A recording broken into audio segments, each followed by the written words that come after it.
नमस्कार झुनुस किचन को आपण मानक बहुत बहुत स्वागत। आज मु आपण मानक पई नहीं आसी गोटे क्विक एंड इजी रेसिपीटी हेउछि बीटरूट रायता। यह देखा को सुंदर आउ खाइबा को टेस्टी मध्य। आशा करुछि आज रेसिपीटी आपण मानक निश्चय पसंद आसीबो। तो एबे चलंतु देखि नेबा आज रेसिपी। बीटरूट रायता बनेबा पई प्रथमे हमकु ए सब सामग्री दरकार। मुझे गोटे छोट साइज बीटरूट को गोटे कोरा साहाय्य एमती कोरी नहीं। मुझे साइज बीटरूट को नहीं किछि भृषंग पत्र को नहीं। अल्प टिके हलदी गुंड रखी, भजा जीरा गुंड रखी, फुटेबा जीरा और सोरिष को नहीं। गोटे कंचा लंका को काटिक नहीं। गोटे छोट साइज पियाज को काटिक नहीं। एठी मु गोटे गिना दही को नहीं। एबे आमे गैस ऑन करी गोटे कड़ाई बसई से गोटे चामच तेल दे तेल को गरम होगा पाई छाड़ देवा। तेल गरम हो आसवा पर से जीरा और सोरिष को फुटेबा। अल्प किछि भृषंग पत्र को फुटेबा। काटी रखिथिबा कंचा लंका को फुटेबा।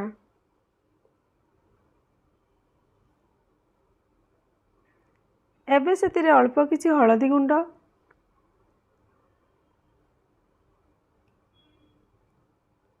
स्वाद अनुसार लूण को दे सबको मिसई नेबा।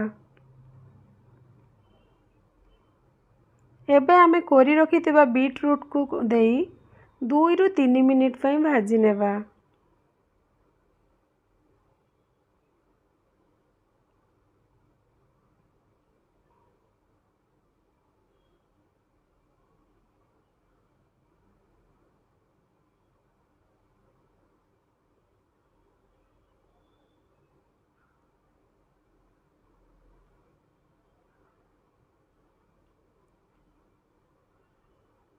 एबे हमर बीटरूट भाजी हो सारी। तो एबे आमे गैस को ऑफ करी सबको ठंडा हेबा पाई छाड़ी देबा।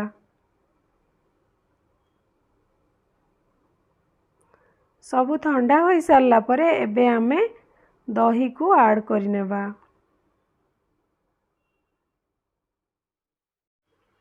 एबे आमे दही और बीटरूट को भल भाबे मिसई नेबा।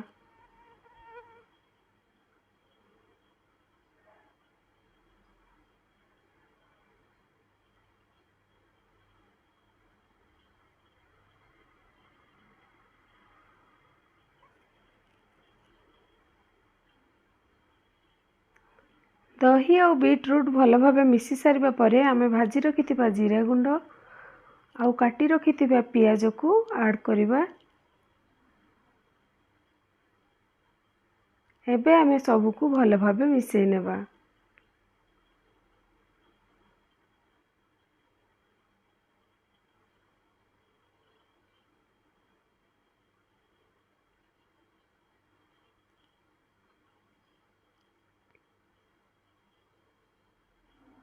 एबे आपण माने देखि पारुथिबे हमर रायता केते सुंदर आउ कलरफुल देखा जाउची।